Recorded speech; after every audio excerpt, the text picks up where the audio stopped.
4 billion years ago, when life was taking its first steps on this planet, half a billion years after the Earth formed, the environment at that time was very different. There were violent volcanic eruptions, thunderstorms, lightning, temperature variations were drastic. During the daytime, it would be, for example, high temperatures. At night, it will be very low temperatures. The concentration of gases in the atmosphere was also changing. So all these changes when they were occurring, life was taking its first steps. As we know, in order to preserve life, we have to maintain homeostasis, which means the internal environment of the cell has to be preserved.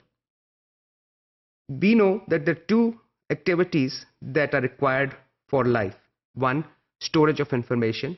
Second, the ability to catalyze reactions or enzymatic activity. And we also know that enzymes are sensitive to physical conditions, for example, temperature, pH. So one of the first things cells did is they developed systems which allowed them to sense the environment, which was followed by systems that allowed them to respond to the environmental changes. So the internal environment of the cell was preserved. This was very important for the continuity of life. And this ability of cells sense and adapt to environment allowed life to continue. Cells not only need to sense their environment for changes, but also to find nutrition. They need to be able to find a safe place where they are away from the threats, and also to mate. These are some of the things, some of the reasons why cells need to sense their environment. The second biggest step was going from a single cell organism to a multicellular organism. And it is not that multicellular organisms are clumps of single cells and each cell is existing independent of the other cell. That's not what we mean by multicellular organisms. Multicellular organism or multicellularity means that in an organism is composed of many cells, and some of those cells are specialized in a specific function. Other cells are specialized in a different function. On screen, you can, for example, see a single-celled organism, paramecium, and another organism, a sponge, one of the earliest organisms which was formed. This organism has specialized cells that allow this other cells to support the function, and they have a supporting function, giving this organism a specific shape. They are the skeletal cells. Other cells are specialized in feeding. They have ability to sense food and capture it. So there is specialization in multicellular organisms for the overall benefit of the whole organism. There also needs to be coordination between the cells. So cells have to figure out, for example, if there is a specific nutrient required, cells that are storing that particular nutrient are informed that they need to release it so the other cells can benefit from it.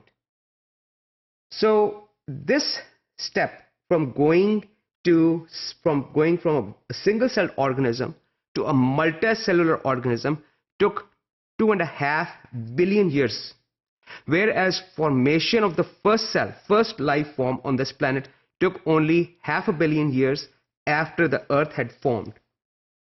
So it is not just that signaling is for single-celled organism. Multicellular organisms rely heavily on it.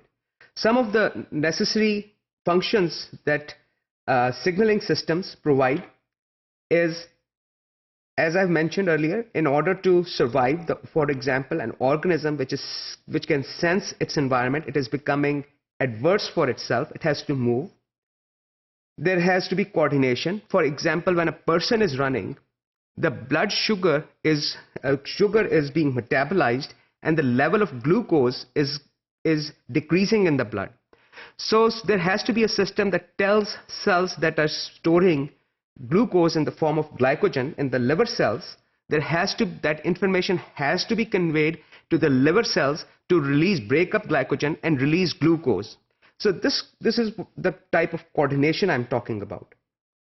Additionally, for example, during development, when we have mentioned that life starts from a single-celled organism, when these cells start to divide, they not only are increased in numbers, their number is not just increasing, these cells have to find their specialized function also. So for example, some cells will become kidney cells. They will differentiate into kidney cells. Some will differentiate into heart cells, muscle cells, liver cells, brain cells. And we know all these cells are very important for the overall benefit of the organism, to making sure that organism survives and is compatible with life. So this is some of the things that are responsible, the signaling system allows organisms to do. Now I would like to briefly mention that generally we think of signals as molecules that are released in the body, or we can sense them in the environment. It is not just the molecules that are the signals. You are able to see me because a photon of light is hitting your eye. And that photon is basically the signaling entity, which is allowing your cells to when they detect that photon or the light particle, it causes certain changes that allows your brain to form a picture. We will talk about that in more detail, how you are able to see me in one of the subsequent modules. Temperature, for example, is not a molecule or a particle, signaling particle, but we can sense temperature as well. Similarly, there are organisms that can sense the magnetic field of this planet. For example, the birds, we know that they're migratory birds. They fly to a specific location every summer or winter. So how do these birds know which way to go? So they certainly don't have a map or GPS. They can sense the magnetic field of this planet, and they can charter a route using that magnetic field. Also, some bacteria can sense this magnetic field, and they can also line up, just like needle of a compass. They can detect the magnetic field and they can line up on the poles. So we have just talked about some of the things, why the signaling is important. Next, we will talk about how the signaling systems evolved.